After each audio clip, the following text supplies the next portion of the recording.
o Juliano Toniolo, do Brasil, que nos vai trazer aí, ou seja, a relação que há entre o bushcraft e o sobrevivencialismo. Ele está ali a tentar entrar com alguns problemas no áudio, creio que ele não nos está a ouvir ainda. Já está. Está me ouvindo? Estou-te ouvindo. Ok, finalmente. Ainda bem. Estava difícil, irmão.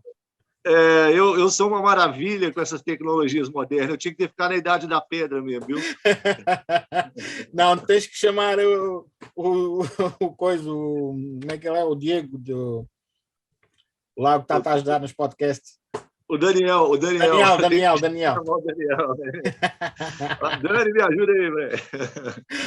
Como é que estão as coisas, irmão? Tudo bem? Bem disposto. Irmão, Juliano, muito obrigado por teres aceito o nosso convite, por estares presente no nosso segundo Congresso Internacional de Sobrevivencialismo. Obrigado por teres retardado um bocado a tua apresentação.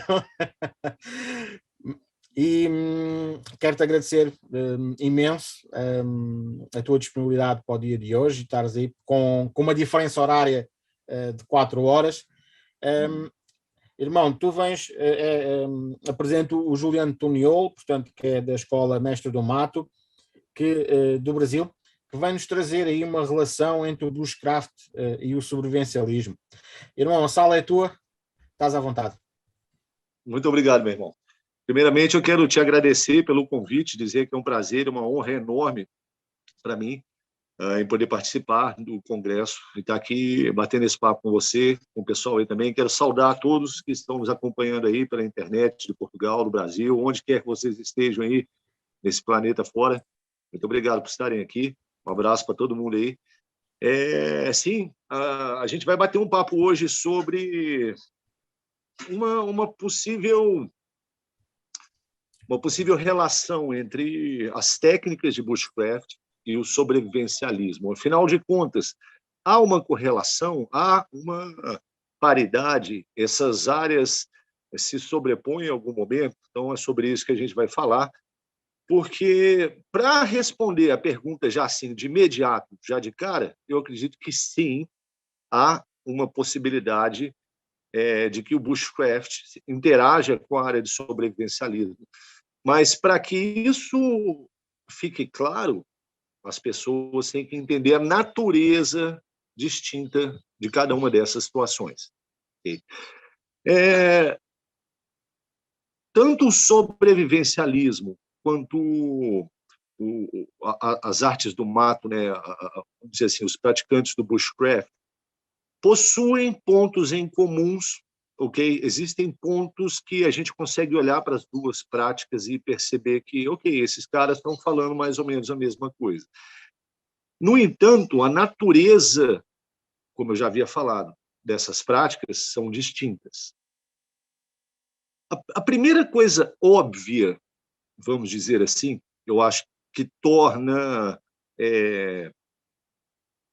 equivalente ou que torna possível a gente cruzar essas duas áreas é porque o bushcraft ele ocorre no mato, no ambiente natural hostil, pelo menos a maioria das regiões aqui no Brasil, onde a gente entra para o mato, existe sempre o risco ali inerente ali na natureza, seja de insetos, de animais, do tempo, o clima, né, o relevo, tudo isso aí é um risco que existe ali.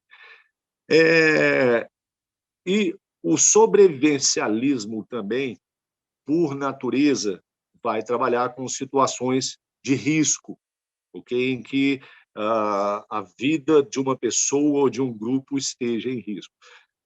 A questão do sobrevivencialismo, a princípio, segundo o meu entendimento, ele trabalha com um cenário muito mais abrangente, muito maior, em que coisas podem dar errado tanto na natureza quanto fora dela. O que eu quero dizer com isso?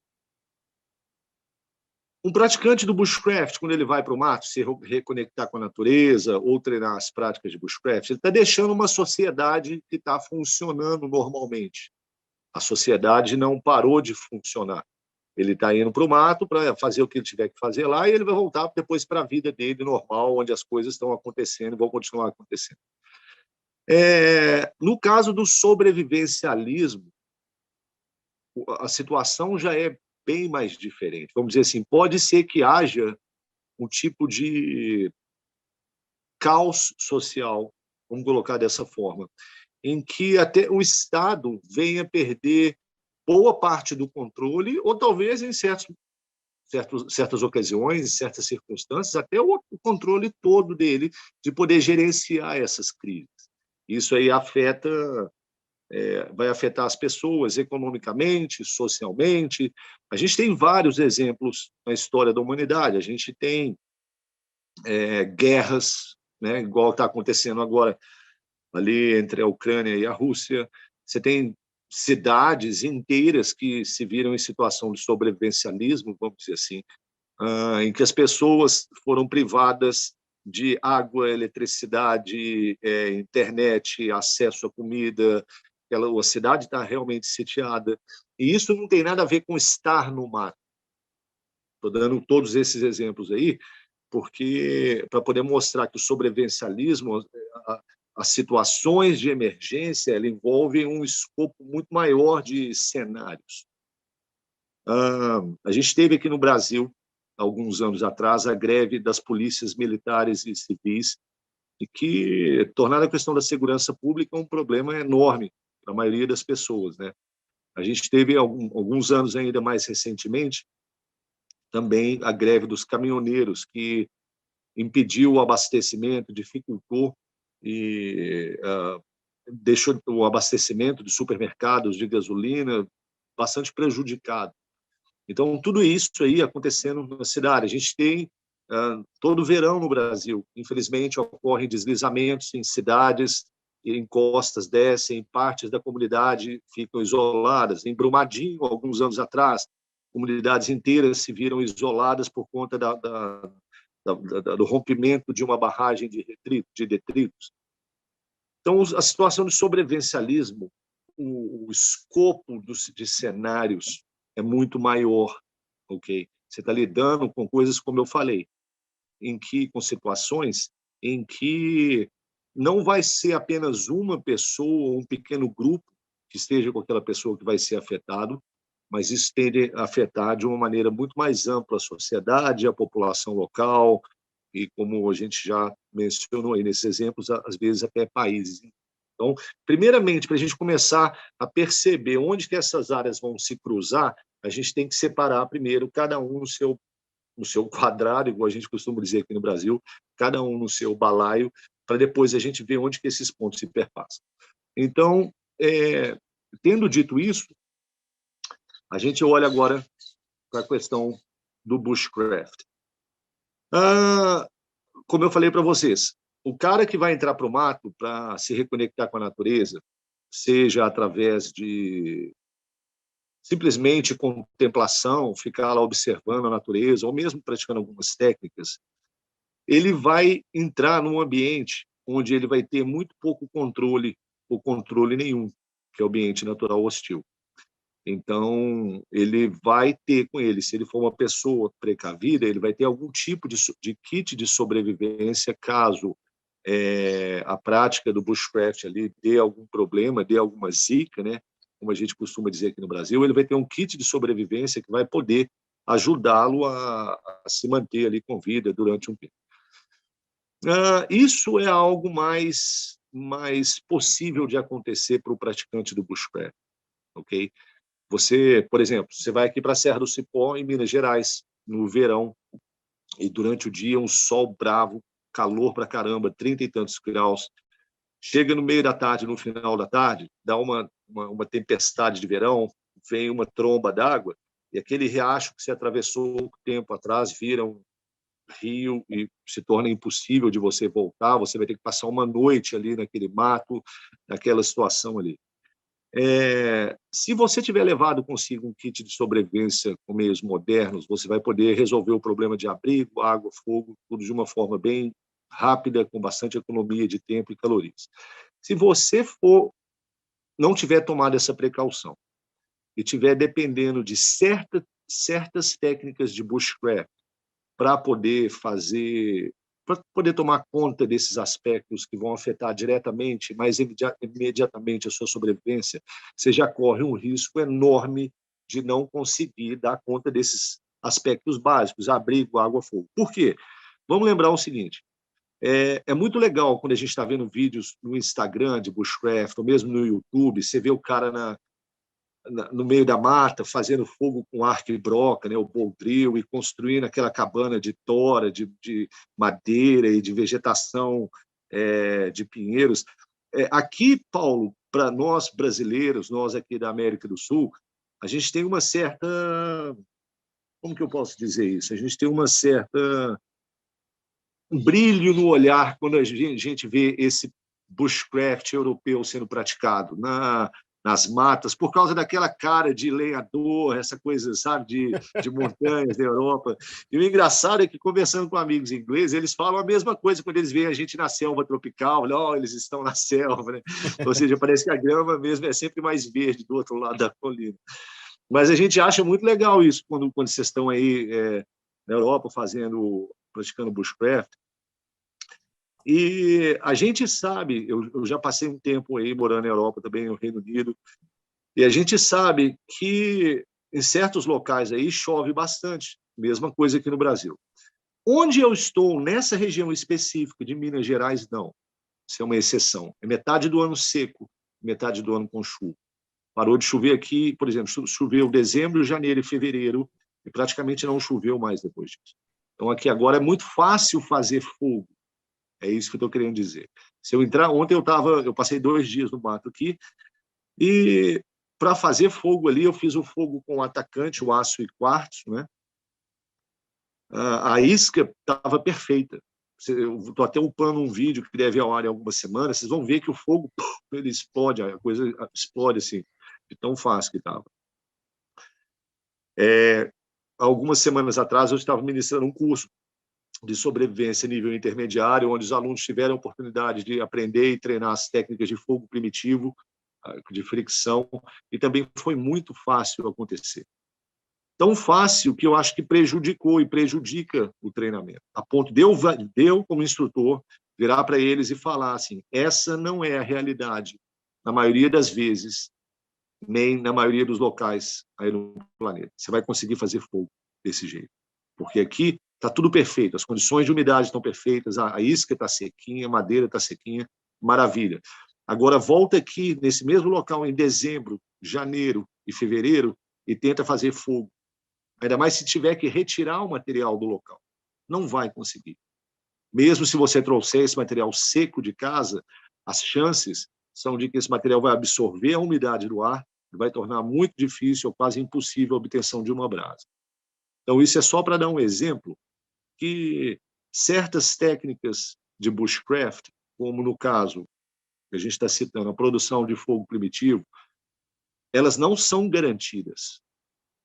Elas não são uma garantia. Em situações em que apresentam um risco à vida das pessoas, seja porque, de fato, houve um caos social maior e uma boa parcela da população está enfrentando uma dificuldade ali semelhante, né? Ou seja, porque, sei lá, uma razão dessas qualquer, você precisa de meios garantidos de resolver os seus problemas. Coisas que vão te economizar tempo e caloria. Nesse ponto, situações de sobrevivência em ambientes naturais hostis e o sobrevivencialismo, eles andam mais juntos, eles estão mais paralelos. Porque nos dois casos, você quer economizar tempo e caloria. Se você vai fazer um abrigo, vamos supor uma situação de sobrevivencialismo. Deu uma zika aqui, eu preciso abandonar o meio urbano por uns tempos e vou passar uns 3, 4 dias no mato. Você não vai chegar no mato com o seu facão e construir um pequeno forte Apache a partir do facão lá nesse tempo. Sabe, como a cabana do Robson, a ilha do Robson Crusoe, tudo, isso não vai acontecer mesmo. Se você não tiver uma barraca, não tiver lanterna, não tiver comida pronta para ser consumida, de preparo fácil, tiver água tratada. Você não vai, deu uma zica no meio, deu um problema no meio urbano, a sociedade está um caos, eu vou, igual Tarzan, viver na selva agora de bushcraft. Isso não vai acontecer, a menos que você seja um índio nascido lá no alto do Xingu, no meio da floresta amazônica. Aí eu acredito que você consiga. Fora isso, para as pessoas do meio urbano, seja aqui no Brasil ou na Europa, uma parcela ínfima dessas pessoas teria condições de prosperarem num cenário como esse. Dito isso, a gente tem que entender, então, ou antes disso, vamos fazer uma pergunta. Então, em que momento, em que circunstância que as técnicas de bushcraft elas vão poder ser usadas pelo sobrevivencialista? Respondendo essa pergunta rapidamente, de uma forma bem direta, eu diria que essas técnicas de bushcraft elas devem ser o plano Z de um sobrevivencialista. Deve ser a última abordagem que um sobrevivencialista deve buscar para atender a demanda das suas emergenciais, ali, a demanda da sua condição, seja para fogo, seja para água ou para qualquer outro equipamento. Por quê? Exatamente porque todas as técnicas de bushcraft, a grande maioria delas, requer muito tempo para serem desenvolvidas, para você fazer o que quer que você esteja fazendo, e consome muita caloria. Tempo e caloria são a nossa moeda no mato. Aqui no mato, eu costumo falar isso para meus alunos, não adianta Bitcoin, não adianta dólar, não adianta euro, não adianta libra. Tudo que você paga no mato, você vai pagar com tempo e caloria. Esse é o seu Bitcoin. Essa é a sua moeda, a sua currency. E o seu cartão de crédito é o facão. Eu costumo brincar, falar isso dessa forma. Então, por exemplo, fazer corda. Braceletes de sobrevivência, nós temos vários. Temos dog tags com paracorde, tem corda no kit de sobrevivência, corda na mochila, e uma corda como essa, ela toca basicamente tudo que a gente faz no mato, da criação de abrigo, criação e montagem de um abrigo, de pioneirias, de armadilhas, no caso de uma situação de sobrevivência, enfim, quase tudo que você faz, você usa cordinha em algum momento. Como que você vai se virar no meio do mato sem esses itens contemporâneos para produzir corda, já que esse é um elemento de extrema importância para todo mundo? Como que você vai dar conta desse aspecto? Existem aqui no Brasil inúmeras árvores, inúmeras plantas que vão te permitir criar algum tipo de corda. Uma corda talvez não tão resistente, mas é para uma amarra rápida e simples e que não precisa ser, de fato, ali uma amarra permanente, bem firme. Vai te dar cordas também que você vai ter que fazer um tipo de trançagem para poder fabricá-las, e vai dar cordas imediatas a partir da remoção de um pedaço da casca da árvore, que são árvores que a gente conhece como chamadas de imbira. Imbira é um nome em tupi que significa corda. Então, várias árvores eram chamadas de imbira, não por serem da mesma espécie ou sequer terem qualquer semelhança, parentesco, a não ser o fato de que todas elas possuem nas cascas a característica de poderem serem transformadas em corda. Então, você chega aqui no Brasil, você tem uma opção enorme de raízes, de cipós, de cascas de árvores e de caules de outras plantas que podem ser transformadas em corda. Mas qualquer um que já tenha tentado fabricar corda antes percebeu a grande quantidade de tempo que essa atividade demanda. São horas sentados produzindo poucos metros de corda. E, às vezes, dependendo do que você está fazendo, você vai gastar muita corda. Então, como que é essa história? O cara que é o grande mestre do mato, ele vai chegar lá no meio do mato na hora que o bicho estiver pegando. Ok, eu não tenho nada comigo porque eu sou um cara super sapo. Então, eu vou fazer tudo aqui. Vou começar a fazer corda. Vou ficar aqui 2 dias fazendo corda dormindo sabe-se lá onde, bebendo e comendo sabe-se lá o quê, aquecendo sabe-se lá com o quê, porque eu vou ter que fazer corda. Depois vou ter que fazer abrigo. Se a pessoa for começar do zero para fazer um abrigo básico aqui, que envolva a construção de alguma estrutura e o uso de pionerias, principalmente se a cobertura desse abrigo for feita de material natural, a gente está falando de um dia inteiro ou mais de trabalho só para dar conta de um abrigo. Fogo, a mesma coisa. Se você chegar aqui no mato e não tiver formas contemporâneas e eficazes e mais garantidas de produção de fogo, vai ter que depender de fogo com fricção, por exemplo, as chances são que a pessoa não vai conseguir produzir isso rapidamente.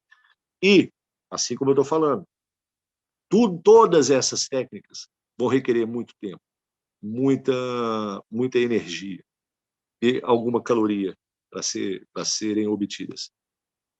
Questão de comida, por exemplo. Um sobrevivencialista que se preparou bem, ele vai ter lá no seu bug-out bag, na sua mochila de evasão, possivelmente arroz, uma comida que é bastante simples, né? O armazenamento dela é muito simples também. É uma comida bastante popular entre os preparadores e os sobrevivencialistas. Então, tá, você chegou no mato com o seu equipamento de sobrevivencialista. Beleza, você tem ali aquelas rações do exército, né, MREs, você tem lá arroz, tudo guardado direitinho. Se você tem um equipamento, se você tem um conhecimento de bushcraft, aí é um caso em que o conhecimento de bushcraft vai vir bem a calhar. Ele vai vir bem, vai ser bem útil.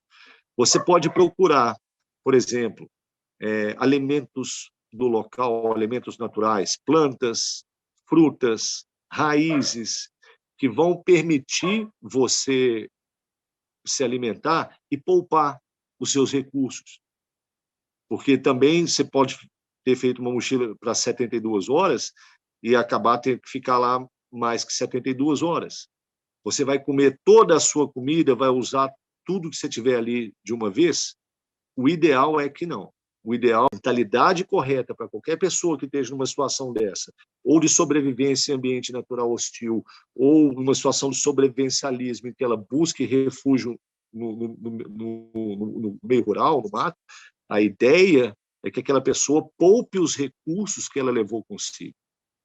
Então, se você tem formas de iluminar, por exemplo, à noite, pilhas, mas você tem como fazer uma lamparina ali com os recursos que estão disponíveis, usando material de bushcraft, vamos dizer assim, seria desejável, seria de bom senso que você lançasse mão dessa técnica de bushcraft lá e poupe as suas pilhas, poupe a sua lanterna, poupe a sua pederneira, se for possível.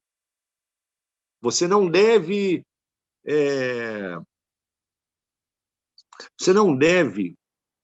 depender única e exclusivamente nem só dos seus recursos modernos e fabricados e nem só do conhecimento e das técnicas e daquilo que você pode extrair da natureza. O ideal é que se complemente uma coisa com a outra. Então, novamente, se tratando de alimento, aqui no Brasil a gente tem inúmeras plantas de arbusto que são comestíveis. A gente tem o aça-peixe, por exemplo. Você pode pegar esse aça-peixe, na hora que você for preparar o seu arroz, colocar o aça-peixe lá dentro, você já vai aumentar muito o valor nutricional do seu alimento. E você vai poder evitar de consumir outros alimentos que te dariam o mesmo valor nutricional que você trouxe ali na sua mochila. Então, você está substituindo, vamos dizer assim, um item da sua mochila, do seu preparo, por algo que você extraiu da natureza. Mas esse que é o ponto que tem que ficar claro para as pessoas. Você está fazendo isso por opção, não porque você só pode retirar da natureza. E esse é que é o ponto que tem que ficar claro. Você vai levar tudo que você tiver do preparo, que o seu dinheiro puder comprar e que a tecnologia e o comércio local puder te fornecer. Ok? Mas quando chegar no mato, você vai lançar a mão de tudo que o seu conhecimento mateiro, seu conhecimento de plantas vai te fornecer. Se você está fazendo um deslocamento na sua área e você vê um arbusto que tem propriedades boas para queima, ou você faz um mapa mental de onde aquele arbusto está, ou recolhe ali aquilo na hora, parte daquela isca para você. Vamos supor que você passou e viu um lugar com muita grama seca, cujo topo seja aquele bem fluffy, bem, como fala, bem fininho, né? Bem, quase como uma pena. Recolhe aquilo, você poder usar como isca. Está passando, viu um ninho de passarinho caído, abandonado, recolhe. Passou, viu uma fruta, recolhe. Você anexa, você adota uma perspectiva de integração. Você está no mato, com o seu bug-out bag, com tudo do bom e do melhor, mas a sua cabeça está lendo o mato, está lendo áreas de risco, está lendo recursos, é recurso para fogo, é recurso para montagem de abrigo, é um recurso alimentar. Se você está mapeando e recolhendo esses recursos. E aí sim, nesse sentido, é que o bushcraft pode andar junto com as técnicas de sobrevivencialismo. Nunca substituindo o equipamento, nunca sendo a sua abordagem primária, mas sempre um backup, sempre uma redundância, sempre o plano Z. Porque dessa forma você vai poder poupar os recursos que você levou e você vai lançar mão daquilo que a natureza está te oferecendo aí. Então, eu acredito, sim, Paulo, que seja possível haver essa integração, vamos dizer assim, entre sobrevivencialistas e praticantes do bushcraft, e a prática do bushcraft. Eu aconselho, eu acho que seria desejável para que todo sobrevivencialista tivesse a mentalidade de preparação e a mentalidade, perdão. Eu gostaria que todo sobrevivencialista, além da mentalidade de preparação, tivesse também o conhecimento de bushcraft, porque isso ia complementá-lo. Eu me lembro que, alguns anos atrás, em 2015, eu morava no estado do Rio de Janeiro, aqui no Brasil, na cidade de Paraty. A cidade de Paraty foi uma das primeiras cidades construídas aqui no Brasil pelos colonos portugueses. Era a ponta de onde o ouro que vinha do interior de Minas Gerais chegava no litoral carioca para poder partir para a Europa. Era uma cidade muito importante na época para a coroa portuguesa. Eu tive o privilégio de morar ali durante um ano e conviver com aquela história diariamente. Quem conhece aquela região do Rio de Janeiro sabe que existe uma usina nuclear alguns quilômetros, um pouco mais ao norte, subindo a costa. E aquilo ali, durante o período que eu morei lá, eu sempre ficava com aquela história na cabeça que se a gente tivesse algum acidente nuclear aqui, as pessoas elas iam ser contidas naquela área e as Forças Armadas iam fechar a BR que ia para o sul, para São Paulo, e para o norte, para o Rio de Janeiro, e a gente ia virar lixo nuclear ali. As minhas impressões foram confirmadas quando eu conversei com outras pessoas, com os pescadores, e descobri que eles tinham um protocolo de emergência, porque até a Marinha do Brasil fecharia aquela baía. E conversei com militares, amigos meus, que também disseram que a possibilidade de ocorrer isso que eu temia era muito grande. Então, qual que era a minha abordagem? Eu morei em 2 lugares em Paraty. Eu cheguei a morar, no primeiro momento, no centro histórico, e depois eu morei a 10 quilômetros de Paraty, numa área de montanha que chama Coriscão, na Serra do Mar. Basicamente, Paulo, vamos supor que essa aqui seja a crista da serra, porque aqui em cima. Desse lado aqui era minha casa, desse lado aqui, do outro lado, era a trilha original do Caminho do Ouro, que levava para dentro de São Paulo, para a cidade de Cunha.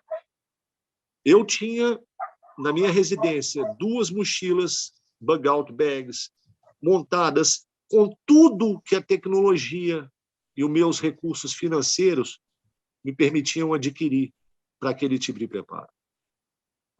Uma para mim e outra para minha mulher. Na época, a minha filha pequena não tinha nascido, então eu não tinha essa preocupação de ter que criar uma logística considerando ela. Então, o meu preparo era feito pensando exclusivamente em mim e na minha esposa, na época, e o nosso plano de evacuação, caso houvesse um acidente nuclear, não seria pela estrada, porque ela seria imediatamente fechada, ou pelo mar, seria pela serra, por dentro da serra. Por quê? Porque, primeiramente, era uma das poucas rotas alternativas de fuga. Segundo, é um ambiente em que eu me sinto muito mais confortável para navegar e para estar. Mesmo tendo esses pontos ao meu favor, sendo uma rota mais fácil para eu fugir e sendo um ambiente que eu já conhecia bastante, os recursos, as plantas, enfim, toda aquela área, ainda assim eu não dependia desse meu conhecimento de bushcraft. Ainda assim, eu não queria depender de qualquer coisa que eu tivesse que retirar da natureza, caso eu tivesse numa situação dessa. O meu preparo, a minha abordagem, a minha mentalidade era o que a tecnologia me oferecer do bom e do melhor. É isso que eu quero para fazer fogo, é isso que eu quero para fazer abrigo, é isso que eu quero de corda, é isso que eu quero de alimento. É isso que eu preciso. Não, eu faço fogo primitivo com fricção, ou drill, hand drill, aço e quartzo, sei fazer corda com um monte de tipo de árvores diferentes, abrigos, blá, blá, blá, blá, blá, blá, blá, blá, blá. Nada disso vai ser minha escolha número 1, vai ser minha abordagem principal, caso eu tivesse, de fato, que fugir por aquela selva com a minha esposa por conta de uma ameaça nuclear aqui no Brasil. Então, isso é só para deixar claro uma coisa que eu nunca, nas minhas redes sociais, Paulo, tanto YouTube quanto Facebook ou Instagram, eu nunca falei quase nada de sobrevivencialismo, nesse contexto mais abrangente. Meu trabalho da minha escola e meu trabalho nas mídias sociais foram e são sempre voltados para a sobrevivência em ambiente natural hostil, que é um cenário de 72 horas, que vai acontecer com uma pessoa e um grupo, não envolve um descontrole social, um caos ou uma crise social maior. E prática de bushcraft. Eu nunca advoguei o sobrevivencialismo, porque, nesse sentido, eu prefiro que as pessoas pensam sobre mim como o cara que anda nas cavernas com a lâmpadazinha de concha de caramujo e fica brincando de Tarzan e de índiozinho no mar. Eu não quero que as pessoas conheçam a minha LED Lancer alemã, não quero que as pessoas saibam do tipo de preparo que eu tenho aqui em casa, ou onde quer que eu estivesse morando. Seria mais ou menos a postura do Gray Man, do Homem Cinza. Exato. Então, eu não quero que as pessoas saibam sobre armas, se eu tenho, se eu deixo de ter, o que eu tenho, o que eu sei fazer de, vamos dizer assim, para me proteger caso minha vida estivesse em risco e eu tivesse que lançar a mão de um outro conhecimento que eu nem passo nos cursos da minha escola. Eu tenho conhecimento, vamos dizer assim, emergenciais para um cenário extremo que eu sequer ensino para os meus alunos. E eu não quero que as pessoas saibam que conhecimento é esse. Porque eu não quero que as pessoas... Eu não quero me tornar um alvo tão fácil assim. E esse é o grande problema de muitos preparadores que estão nas mídias sociais. Eu falo com 2 amigos meus aqui no Brasil, que são os maiores do Brasil, o Júlio Lobo e o Batata, eu falo com eles, que eles acabam se expondo a um risco maior por estarem tão publicamente assim. Eles sabem disso, né? Então, nesse caso, no meu caso, eu preferi voltar ao meu trabalho para sobrevivência em ambientes naturais hostis e técnicas de bushcraft, deixar esse lado do sobrevivencialismo e preparação mais em off. Só que eu sou também um sobrevivencialista. Eu sou também um preparador. Só que vocês não vão me ver falando sobre isso. E quando eu estou considerando o meu preparo, e essa é uma situação de sobrevivencialismo, eu não estou usando técnicas de bushcraft. Eu não estou usando Você não vai achar no meu kit um arco e broca, um soquete ou um atacante de aço com tecido carbonizado. Você não vai achar lá uma colher, uma faca Mora. Você não vai achar lá cordinhas feitas de material de sisal ou uma bolsa de cinto de couro ou mesmo um bornal de couro. Eu quero nylon, eu quero twill, eu quero Gore-Tex. Eu quero o que tem de melhor que a tecnologia vai produzir. Se por alguma infelicidade, por algum acaso, num cenário hipotético em que eu estivesse numa situação de sobrevivencialismo e precisasse lançar a mão de técnicas de bushcraft, é como eu falei, isso seria um plano Z, seria o último recurso. Eu posso fazer isso, como eu havia dito anteriormente, para poupar recursos modernos que eu levei comigo, se for do meu interesse, se o consumo de tempo e caloria for menor, ou eu poderia, vamos supor, perdi minha mochila dentro da situação de sobrevivencialismo e entrei numa situação de sobrevivência. Perdi minha mochila, perdi meu kit. Não tenho mais o isqueiro. Vou morrer? Não. Eu ainda tenho o último recurso. Eu ainda tenho o plano Z. Eu ainda consigo fazer fogo primitivo. Se eu tiver fisicamente e psicologicamente em condições, se as árvores e as madeiras certas existirem no local, se as condições climáticas estiverem favoráveis, se eu conseguir fazer todos os componentes da cordinha, do soquete, do apoio de mão. Então, se tudo isso estiver favorável, eu tenho condições de produzir uma brasa, de produzir uma corda, de produzir um abrigo, pagando um preço muito alto, como nós já falamos. Eu vou gastar quase todos os meus bitcoins do mato aí, em termos de consumo de tempo e de caloria, para dar conta desses aspectos. Então, eu espero ter deixado claro que eu entendo que, sim, bushcraft e sobrevivencialismo podem se complementar. Existe um outro aspecto também que eu não mencionei, que seria um outro ponto em que o bushcraft e o sobrevivencialismo têm em comum, que é o preparo prévio, né? O sobrevivencialismo tem um nome preparador, já está dizendo que o cara se prepara. O sobrevivencialista ele estuda situações hipotéticas que podem acontecer com a sociedade e se prepara para aquele cenário que ele acha mais plausível de acontecer. O cara que vai para o mato praticar, um praticante do bushcraft, ele também se prepara, ele vai ter algum kit que ele vai levar consigo para fazer fogo, seja uma pederneira moderna, seja um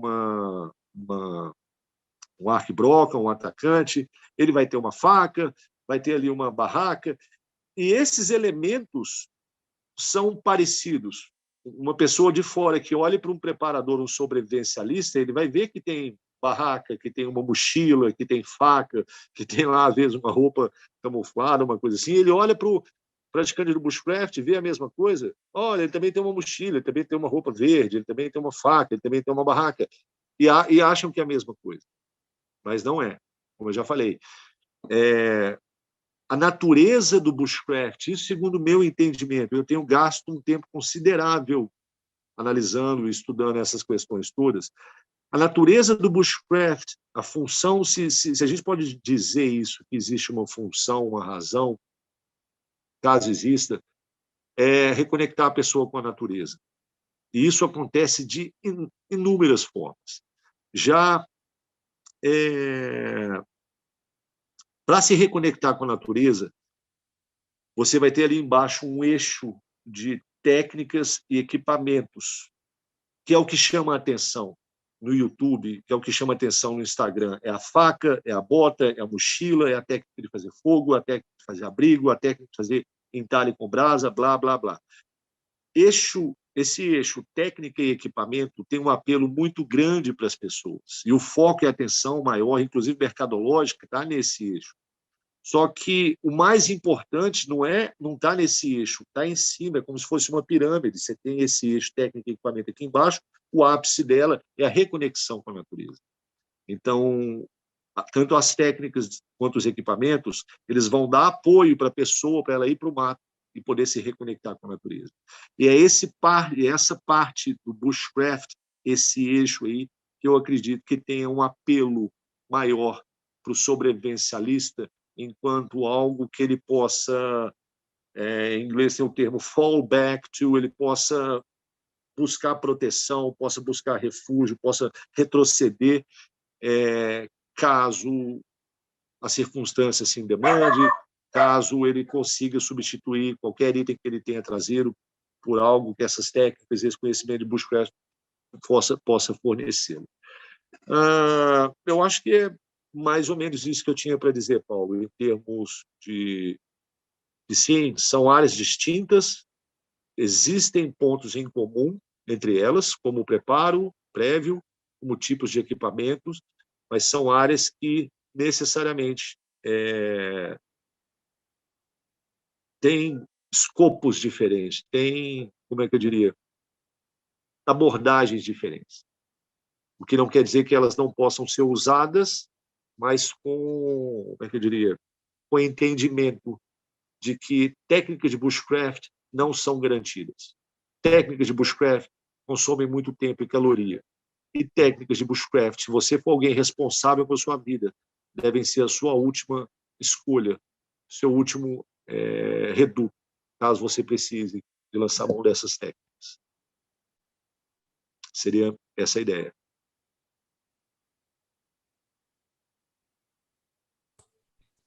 Juliano, diga. Muito obrigado. Aí uma excelente palestra. Pessoal, caso agora tenham alguma questão a colocar ao Juliano, ponham aí a mão no ar.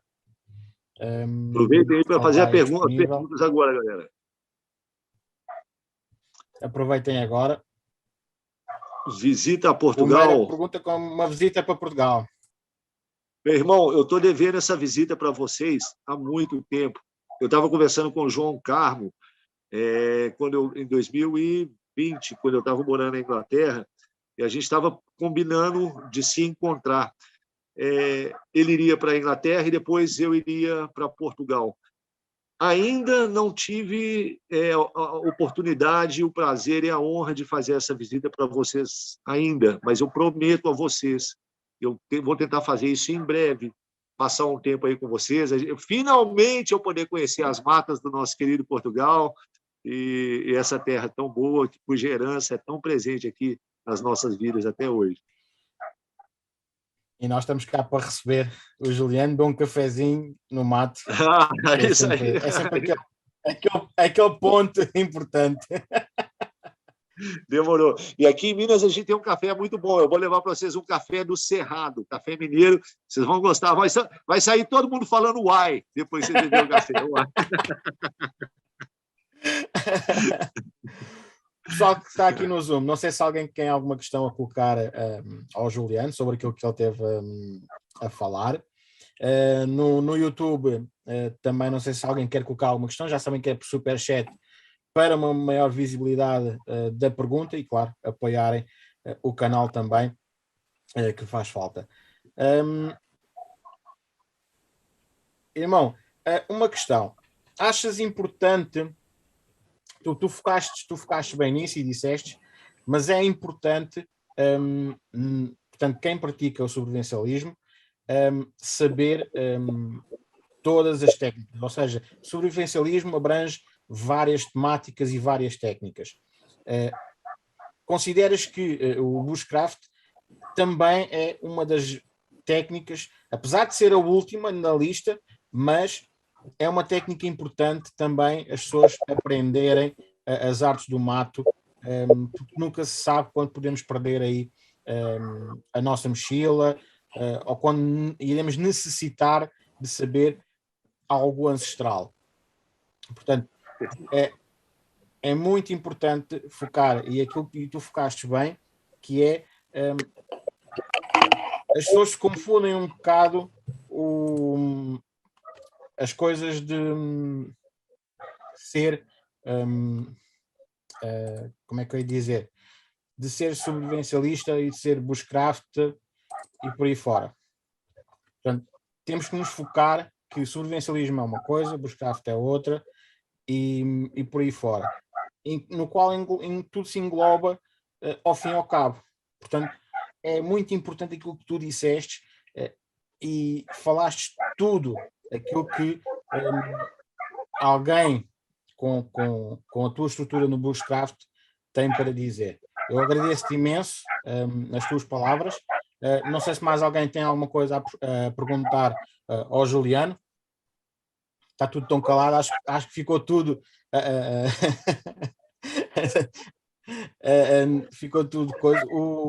O Meira diz que existe uma necessidade de colocar rótulos em tudo. Exato. Eu acho que o Meira fez uma outra observação muito importante aí. Nós vivemos numa época em que tudo tem rótulo, tudo é time de futebol. Você é A, X, B, C ou D. Hoje em dia, cara, por mais que muitas vezes eu me refira ao meu trabalho como praticante de bushcraft e tudo, eu acho isso até certo ponto é saudável para você separar as áreas, mas eu acho que pode se tornar um problema quando vira clubinho, sabe? Exatamente. Clubinho. Exatamente. Não, nós somos sobrevivencialistas. Esses bushcraft só querem ficar no mato. Ou nós somos bushcraft, nós somos os caras da natureza. Esses sobrevivencialistas são os Nutellas. Eu já vi essa bobagem sendo repetida na internet inúmeras vezes, de um lado e do outro. E não existe necessidade disso. Por que uma pessoa, for Christ's sake, que gosta de mato e de praticar técnica de entalhe de colher, por que ela não pode ser um sobrevivencialista e participar de grupos sobrevivencialistas e ter uma mentalidade dessa forma? Isso me lembra, Paulo, quando eu era adolescente, nos anos 80, eu era do grupo dos headbangers, heavy metal. Se você, Paulo, você não podia ir que você está com a cabeça raspada, tinha que ser cabeludão. Depois do Scott, do Anthrax, aí isso mudou de figura. Mas se você é headbanger, você não pode ouvir Bon Jovi, você só tem que usar jeans e roupa preta, se você usar bermuda, você é poser, se você fizer isso, blá, blá. Eu sou punk, somos... Isso vira coisa de adolescente, de grupos identitários, de que nós precisamos botar um rótulo e uma camiseta preta para dizer faço parte do clubinho de coleguinhas e tal. Nós já estamos velhos para esse tipo de coisa. Eu, com 50 anos de idade, meu irmão, eu não vou ficar levantando bandeira, a honra e defesa do bushcraft, porque isso tudo é uma bobagem e eu quero interagir com pessoas que tenham cabeças abertas, pessoas de áreas diferentes, cujo conhecimento possa contribuir com o meu e eu possa contribuir com ela. Eu gostei do que o Meira falou, porque realmente, apesar dos rótulos serem em alguma medida necessários, eles não devem ser impedir, separar as pessoas. A gente vê muito isso acontecendo, infelizmente. Sim, é verdade, é verdade. E pelas tuas conclusões, vemos que quem é e ensina o bushcraft também é sobrevivencialista, mas não é uma bandeira tua. Perfeito, perfeito. Pensa no Cody Landin. Todo mundo conhece o Cody Landin no deserto do Arizona. Eu nunca ouvi Cody Landin usar a palavra bushcraft na minha vida. E aqueles caras é um dos caras mais bushcrafters que eu já conheci. E ele é sobrevivencialista também, um grande sobrevivencialista. Inclusive tem um excelente livro escrito sobre sobrevivencialismo. Exatamente. A gente que preza por uma boa leitura vai ter esses nomes, né, Paulo? When All Hell Breaks Loose trata de sobrevivencialismo. Vai ver se When All Hell Breaks Loose, se ele está falando de fazer fogo com fricção. Se ele está falando de técnicas dos povos ancestrais do Arizona. Bullshit. Ele está falando de economia de tempo, caloria, plástico, borracha, ferro rod, todas essas coisas que até que o meio moderno nos permite ter. E é bem isso. Pode ser sobrevivencialista, pode ser bushcrafter, pode ser preparador, tudo junto ao mesmo tempo aqui e agora. Exatamente, meu irmão. Bom, uma vez que não temos mais questões, Juliano, mais uma vez, muito obrigado, irmão, por esta oportunidade de trazeres o teu conhecimento até nós, do outro lado do oceano. Convido-te a ficar aí também, se puderes, para ouvir os outros palestrantes. E resto uma boa tarde aí para o Brasil e boa noite. Muito obrigado, irmão. Muito obrigado. Eu agradeço a bom. você mais uma vez pelo convite, Paulo. Foi uma honra e um prazer enorme estar aqui. E agradeço a todo mundo aí que esteve conosco aí. Continua assistindo a galera aí e a gente vai se falando. A gente se vê no mar. Obrigado. Um grande abraço. Valeu.